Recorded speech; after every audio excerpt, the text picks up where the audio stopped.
بسم اللہ الرحمن الرحیم۔ السلام علیکم ناظرین۔ منصوبات میں جو پوری باس ہے 12 اقسام، اس میں سے 2 قسمیں رہ گئی تھیں، ان کو بھی ہم نے انتہائی اختصار کے ساتھ ذکر کر دیا یہاں پہ۔ نمبر 1 ہے تمیز۔ آپ دیکھ رہے ہیں تمیز وہ اسم ہے جو ابہام کو دور کرے۔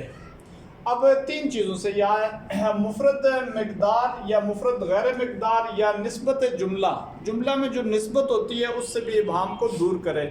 تو یہ ابہام دور کرنے والا جو اسم ہوتا ہے نکرہ، اس کو تمیز کہہ دیتے ہیں۔ مفرد مقدار کی 5 اقسام یہاں ذکر کی گئی ہیں۔ نمبر 1 آپ دیکھ رہے ہیں عدد، جیسے عندی 20 درہمن، تو آپ دیکھ رہے ہیں جب کوئی شخص کہتا ہے عندی 20 میرے پاس 20 ہیں، تو اب سوال پیدا ہوتا ہے 20 کیا ہیں، تو پھر اس میں جواب تمیز سے آتا ہے درہمن وہ تمیز ہیں۔ تو یہ عدد سے پوشیدگی کو ابہام کو دور کیا ہے۔ دوسرے نمبر پہ آپ دیکھ رہے ہیں کیل سے پوشیدگی کو دور کریں۔ عندی قفیزان برن، قفیز عرب پرانے زمانے میں کیل کا ایک یعنی کہ پیمانہ ہے، تو اس میں یہ مثال آ جائے گی۔ تیسرے نمبر پہ وزن ہے، جیسے عندی من وانی سمنن، تو یہ 3 اقسام ہوگی مفرد مقدار کی۔ چوتھی قسم ہے مساحت، عندی جریبانی قطنن، جریب بھی ایک پیمائش کا ایک پیمانہ آپ سمجھے پرانے وقتوں میں استعمال ہوتا تھا، تو عندی جریبانی قطنن یعنی کہ 2 جریب میرے پاس قطن روئی ہے۔ مقیاس علی التمرۃ مثلھا زبدن، یہ مقیاس کی مثال بن جائے گی۔ یہ مفرد کی 5 اقسام ہیں ان مفرد مقدار کی، تو اس سے ابہام کو دور تمیز کے ذریعے سے کیا جاتا ہے۔ مفرد غیر مقدار آپ دیکھیں، عندی خاتم حدید، میرے پاس انگوٹھی ہے۔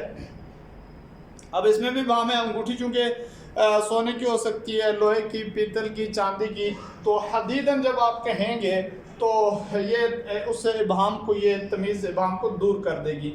نسبت جملہ، جیسے طاب زید، زید خوش ہوا، تو آیا سوال پیدا ہوتا ہے کہ کس چیز سے خوش ہوا ہے وہ، تو اس کا جواب اس تمیز سے آتا ہے علماً، علم کی وجہ سے وہ خوش ہوا ہے۔ تو یہ تمیز کی ایک مختصر سی باس ہے۔ آگے آپ دیکھ رہے ہیں مستثنا، تو مستثنا ہر وہ اسم ہے جو حروف استثناء کے بعد واقع ہو، اور جس چیز کی نسبت مستثنا سے ماقبل مستثنا منہ کی طرف کی گئی ہے، مستثنا اس سے کیا ہو جائے، خارج ہو جائے۔ تو یہ عام جملوں میں بہت زیادہ استعمال ہوتا ہے، اور اس میں سے چند ایک چونکہ منصوبات سے تعلق رکھتے ہیں اعراب کے اعتبار سے، اس وجہ سے منصوبات میں اس کو ذکر کیا جاتا ہے۔ پھر مستثنا کی 2 قسمیں ہیں۔ متصل کی یہاں تعریف یہ کی گئی ہے کہ جس کے بغیر کلام تام نہ ہو۔ جال قوم الا زیدن، جال قوم آپ کہہ دیں گے تو کلام تام نہ ہو، یہ کہ بعض کتابوں میں یہ تعریف کی گئی ہے۔ آپ اس میں تعریف یوں بھی کر سکتے ہیں کہ مستثنا متصل وہ ہوتا ہے کہ جو مستثنا منہ میں شامل ہو، اسی سے نکالا گیا ہو، متعدد سے نکال دیا گیا ہو۔ زید جو ہے وہ قوم میں شامل ہے لیکن آنے کی نسبت میں نکال دیا گیا ہے، اس کو متصل کہہ دیتے ہیں۔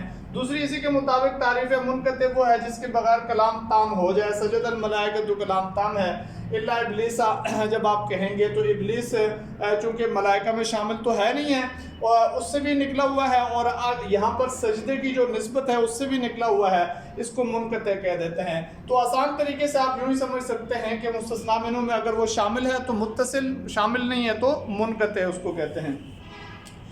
پھر ایک اور ترتیب میں مستثنا مفرغ بھی ہوتا ہے۔ مفرغ وہ ہوتا ہے جس کا مستثنا منہ مذکور نہ ہو، اور غیر مفرغ جس کا مستثنا منہ مذکور ہو۔ کلام کی بھی 2 قسمیں ہوتی ہیں، کلام موجب جس میں نفی نہیں استفہام نہ ہو، کلام غیر موجب جس میں نفی نہیں استفہام ہو، تو اس کو کہا جاتا ہے۔ اب یہاں پر میں نے 4 ہی قسمیں لکھ دی ہیں مستثنا کی جن کا تعلق منصوب سے ہے۔ بقیہ نصب اور بدل دونوں کا ہونا یا عامل کے مطابق ہونا، مجرور ہونا، وہ آپ کتابوں میں دیکھ سکتے ہیں۔ تو یہاں پر لکھ دیا گیا ہے کہ مستثنا کے منصوب ہونے کی صورتیں، نمبر 1 یہ ہے کہ مستثنا متصل الا کے بعد کلام موجب میں واقع ہو۔ موجب میں نے بتا دیا تھا کہ موجب وہ کلام ہے جس میں نفی نہیں استفہام نہ ہو۔ اس کی مثال یہی ہے، یعنی کہ جال قوم الا زیدن۔ اور دوسرے نمبر پہ ہے یعنی کہ مستثنا الا کے بعد کلام غیر موجب میں واقع ہو اور مستثنا من اوپر مقدم بھی ہو تب بھی منصوب ہوگا. ما جانے الا زیدن احد. اب زید مستثنا ہے, احد مستثنا منہ ہے, لیکن زید جو مستثنا ہے اسے مقدم رکھا گیا, احد کو مؤخر کر دیا گیا. کلام بھی کلام غیر موجب ہے, یعنی اس میں نفی آ رہی ہے, تو لہٰذا یہ بھی منصوب ہوگا. تیسرے نمبر پہ آپ دیکھ رہے ہیں مستثنا منقطع, یہ بھی منصوب ہوگا. چوتھے نمبر پہ بعد خلا ادا, ما خلا ما ادا, لیس لا یکون, ان کے بعد جب بھی مستثنا آئے گا وہ بھی منصوب ہوگا. ایک مثال ہے جان القوم خلا زیدن. اور اس کے بعد مجرور کو ہم نے تھوڑا سا ذکر کر دیا تاکہ یہ باس مکمل ہو جائے. مجرور کی دو قسمیں ہیں, حروف جر کے بعد واقع ہو جیسے بزیدن, اس میں مضاف کے بعد واقع ہو جیسے غلام زیدن. تو یہ مرفوعات, منصوبات, مجرورات مکمل باس ہو گئی ہے.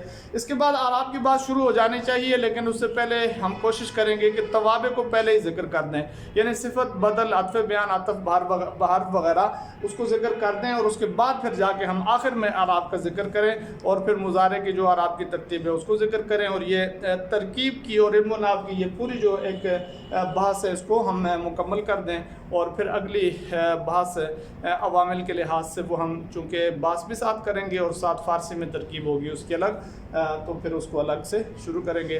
اللہ رب العزت ہم سب کا حامی و ناصر.